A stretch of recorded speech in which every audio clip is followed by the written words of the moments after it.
こんにちは。ジェームズのティータイムへようこそ。今日も一緒にティータイムを楽しみましょう。皆さんはイギリスの文化ってどんなイメージを持ってますか？私はイギリス人で今日本に留学しています。これまでにも日本に2回来たことがあって日本文化や日本語をある程度学んできましたが、それでも実際日本に留学してみるとやっぱり驚くことがたくさんありました。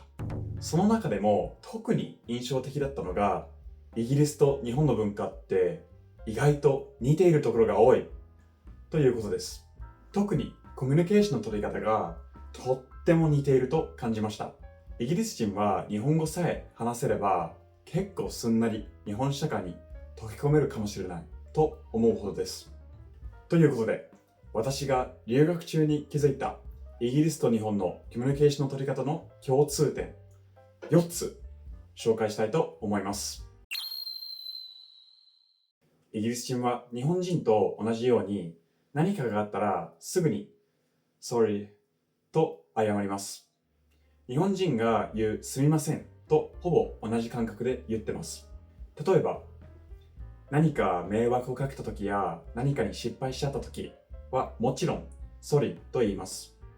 でもそれ以外にもこの人もしかしたら怒ってるかも、今の言い方ちょっときつかったかなと思った時など、とりあえず謝っておこうという感じで Listen, I'm not sure if I've done something wrong, but sorry って言っちゃいます。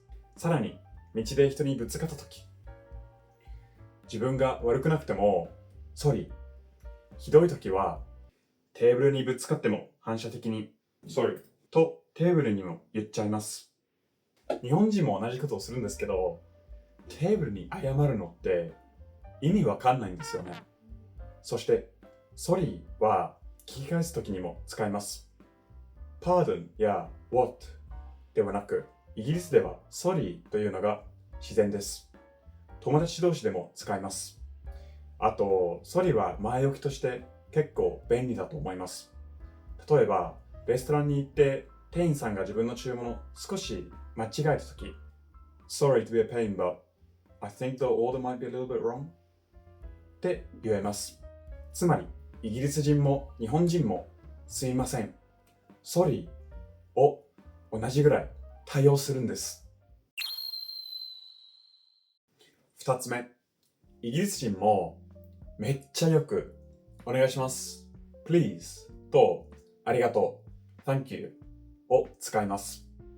いや、むしろ日本人よりもたくさん使ってるかもしれません。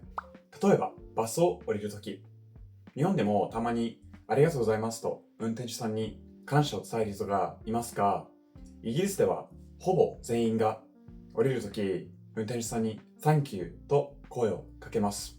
乗るときも降りるときも当たり前のようにこの感謝を伝えます。イギリスでは店員さんにもしっかりとPlease と Thank you を伝えるのが基本の礼儀で、逆に言わなかったらちょっと失礼な人だと思われちゃう可能性があります。そのため、もしイギリスに行ったら Please and Thank you をしっかりと言いましょう。3つ目、距離の取り方が似ていると思います。私は日本に来たばかりの頃、電車の中やエレベーター、コンビニなどで誰でも知らない人に話しかけないことに少しびっくりしました。でも、よく考えたら、実はイギリスも同じなんです。イギリスでも知らない人に急に話しかける文化はあんまりありません。例えば、スーパーで誰かとすれ違っても、特に挨拶はしません。挨拶をするとしても、口角を軽く上げて、ニコッとする程度です。ごくたまに Good morning と挨拶してくれる人もいますが、そこから会話が盛り上がることは基本的にありません。これは日本人と似てますよね。日本では知らない人にどちら出身ですかとか趣味はと聞くことがありますよね。イギリス人もこのような軽い世間話から関係を作っていきます。イギリスは天気が変わりやすいので、天気の話題が鉄板ネタで、It's a lovely day, isn't it? とか、Bit wet today, innit? などが、もはや国民的な挨拶みたいなものです。でも、天気の話をしたからといって、急に仲良くなるわけではありません。イギリス人も何度も会う中で少しずつ距離を縮めていきます。何度も会って共通の話題ができると会話が深くなって話し方が少しずつ変わります。例えば日本語でも最初はデスマス系で話していっても仲良くなるとだよね、だよとかになりますよね。似ている感覚で最初は丁寧に話すんですけど、イギリス人は仲良くなると冗談や皮肉などを言うようになります。まあこういうのって意外と世界共通かもしれませんね。そしてここが面白いんですが、イギリスでは仲がいい人同士ほどお互いをバカにし合うという文化があります。例えば、お前また遅刻かよとか、そのシャツ昨日と同じじゃん、汚みたいに軽口を叩くのが仲の良さの証です。いや、正直もっとひどいことを言うんですけど、その例はこの動画で言わないでおきます。でもこれは本当に仲良くないともちろん NG です。だからイギリス人は逆に嫌いな人ほど丁寧な話し方をすると言われています。これは日本人が敬語で距離を取るという文化にちょっと似ていると思います。4つ目、遠回しな言い方を好みます。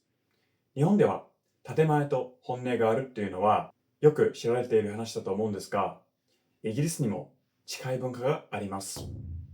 イギリス人も直接ものを言いません。本当に言いたいことを避けて避けまくって回りくどく伝えます。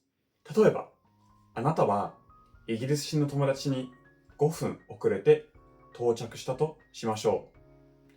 その時、イギリス人の友達にこう言われます。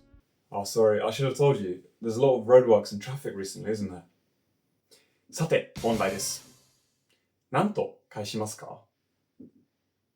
あ、大丈夫ですよ。工事は特になかった。